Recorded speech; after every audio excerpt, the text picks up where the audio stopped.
Assalamualaikum warahmatullahi wabarakatuh. Perkenalkan, nama saya Rora Tinisi, NPM 2021 030183 dari kelas matrikulasi 3 Pusba 14. Pada kesempatan kali ini, saya akan menjelaskan materi mengenai inverb, the subject and verb with question words.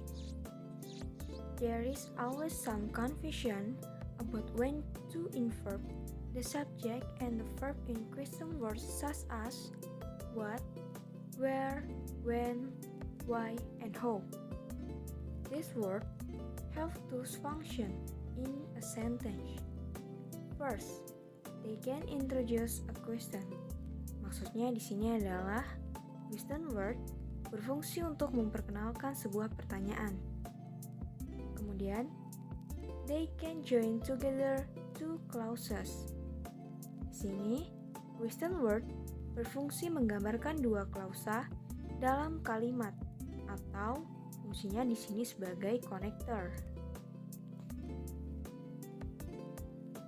Di sini kita bisa melihat rumus yang bisa digunakan untuk membuat sebuah pernyataan yang berhubungan dengan question word. Rumus pertama, jika question word itu sebagai introduce a question, maka rumus yang digunakan yaitu question word, kemudian dilanjutkan dengan verb, kemudian baru subject. Di sini verb harus diletakkan terlebih dahulu sebelum subjeknya. Contohnya, when can I leave? Kapankah aku dapat pergi? Di sini when sebagai question word, kemudian can adalah sebagai verb, kemudian I live di sini sebagai subjeknya. Kemudian ketika question word itu berfungsi sebagai penghubung dua klausa, maka subjek dan verbnya itu tidak perlu dibalik. Yaitu kita bisa lihat di sini, kita bisa menggunakan rumus subject, verb, question word, kemudian subject dan verb. Kita bisa lihat contohnya.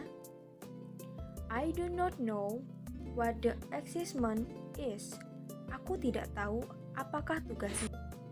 Di sini kita bisa melihat question word what. Di sini what berfungsi untuk menggabungkan dua klausa dalam satu kalimat, atau bisa kita sebut sebagai connector. Lanjut ke contoh soal. The lawyer asks the client why blank blank blank it. Kita melihat di sini ada verb ask, kemudian ada connector why. Kemudian kita di sini bertugas untuk mencari verb lagi.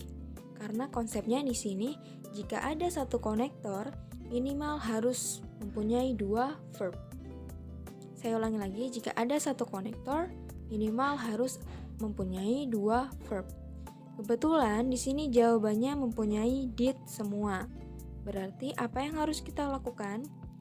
Nah, di sini kita harus menyesuaikan susunannya, yaitu setelah subjek baru ditambahkan verb. Maka di sini apa?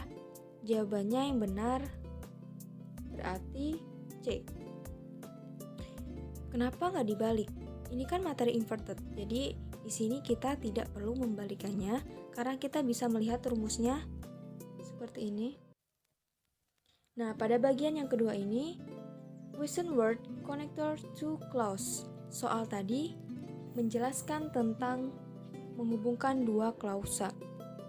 Maka susunannya tetap subject verb, kemudian question word yaitu why tadi, kemudian disusul menggunakan subjek lagi dan ditambahkan verb. Nah, itu tadi penjelasan dari saya. Semoga dapat bermanfaat bagi kita semua. Saya akhiri. Wassalamualaikum warahmatullahi wabarakatuh. See you.